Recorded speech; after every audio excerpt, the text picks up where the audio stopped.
Alors bonjour à tous, bienvenue sur ma chaîne Bruno à la maison et aujourd'hui je vais vous parler non pas d'un de mes jeux mais d'un coup de cœur et un véritable petit coup de cœur et je vais vous parler de Jekyll contre Hyde.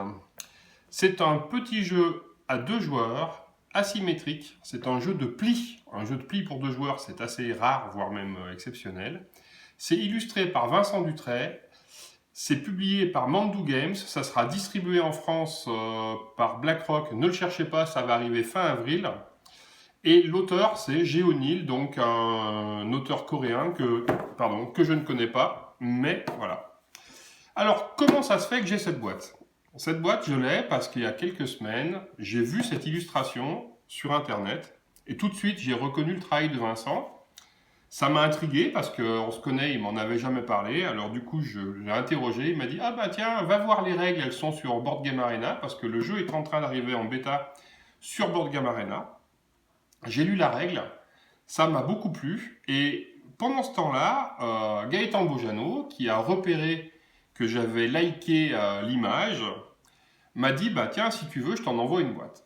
Et donc du coup, j'ai reçu cette boîte, j'ai joué. Et en fait, ce que j'avais présupposé en lisant la règle, c'est confirmé, c'est très très bien. Alors, comment ça marche?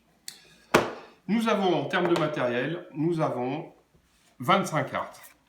Donc des cartes de valeur de 1 à 7, dans chacune des trois couleurs. Et c'est, là encore, superbement, enfin moi en tout cas, ça me plaît beaucoup, c'est superbement illustré. Et puis, il y a 4 cartes potions, qui ont des valeurs 3+, 5+, 2+, et 4+. Voilà. Donc 25 cartes. Très simple. Nous avons un petit plateau, et là aussi le plateau, en termes d'illustration, voilà, je trouve que c'est juste bien, ça me met bien dans l'ambiance, etc. C'est parfait. Nous avons 3 jetons, sur lesquels je reviendrai plus tard. Et nous avons une figurine. Alors ça, vous ne pouvez pas le savoir parce que c'est dans ma main, mais c'est du métal super lourd. Et en fait, c'est Jekyll contre Hyde, c'est-à-dire c'est la même personne avec les deux visages. Au début, la figurine est ici, et le jeu va se jouer en 3 manches maximum. L'objectif de Hyde, c'est de réussir à amener la figurine jusqu'à cet endroit-là à l'issue d'une manche, ou plus tard à la fin de la 3e manche. L'objectif de Jekyll, c'est tout simplement de l'empêcher d'aller jusque-là pour rester encore un petit peu humain. Comment ça se joue? Donc, à chaque manche, au début de chaque manche, on va distribuer 10 cartes à chaque joueur. Et donc, je ne sais même plus où j'en suis. Voilà, et donc il y a 5 cartes qui ne sont pas distribuées, donc qui vont donner une petite incertitude dans le jeu. À la première manche, les joueurs vont s'échanger une carte. Si tu possèdes, ce qui est mon cas, au moins 2 potions, tu dois nécessairement mettre une potion en échange. Donc là, j'ai 3 potions, je serai obligé de mettre une de mes 2 potions.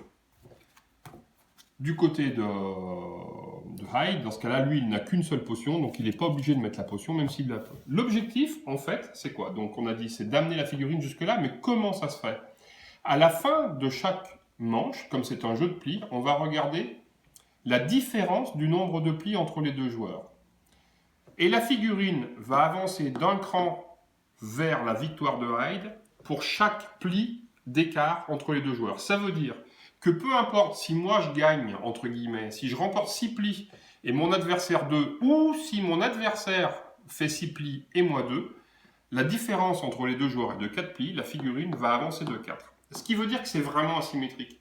Un joueur va tenter de faire en sorte qu'un des deux joueurs, peu importe lequel, fasse un maximum de plis.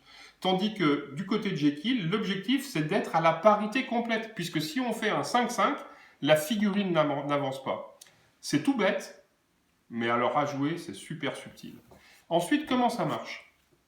Donc, si je demande une couleur, mon adversaire est obligé de fournir à la couleur s'il peut, ou alors de jouer une potion. On reviendra sur les potions après. La plus forte valeur l'emporte, c'est classique. Mais c'est là que rentrent aussi en jeu les jetons qui sont ici.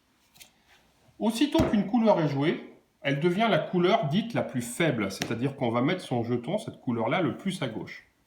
Puis aussitôt qu'une autre couleur sera jouée, elle devient la couleur suivante, et donc la plus forte est nécessairement la 3e couleur.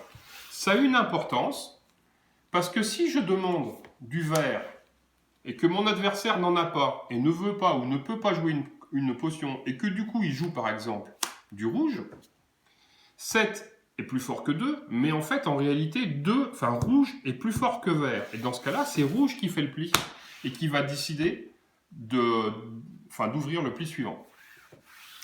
Les potions, comment ça marche? Alors, quand on joue une potion, si on la joue en première carte, on va demander une couleur à son adversaire. Cet adversaire est obligé de fournir la couleur, sauf s'il n'en a pas. Dans ce cas-là, il joue la carte de son choix, qui peut même être une potion. Et en fait, avant de résoudre un pli, quand il y a une potion, on va d'abord faire l'effet de la potion. Et l'effet de la potion va dépendre de la couleur de la carte qui a été jouée. Si mon adversaire a joué du vert, on va échanger 2 cartes. Je vais donner 2 cartes de ma main, il va me donner 2 cartes de la sienne, ça se fait simultanément.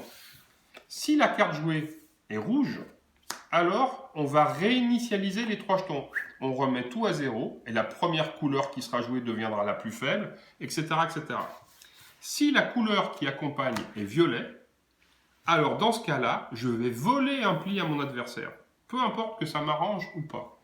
Donc là, l'ordre des couleurs sur lequel on peut interférer pendant la partie grâce à ça, le fait de choisir de voler des plis ou pas, le fait de faire des plis, à quel moment les faire, etc., ça donne un petit jeu qui est super facile à apprendre, qui est hyper subtil à jouer. Je ne vous cache pas que jouer du côté Jekyll, c'est pas simple du tout. C'est super malin, c'est magnifiquement illustré. Écoutez, voilà, ça sera à 16 €, c'est fin avril, et moi, c'est un gros coup de cœur.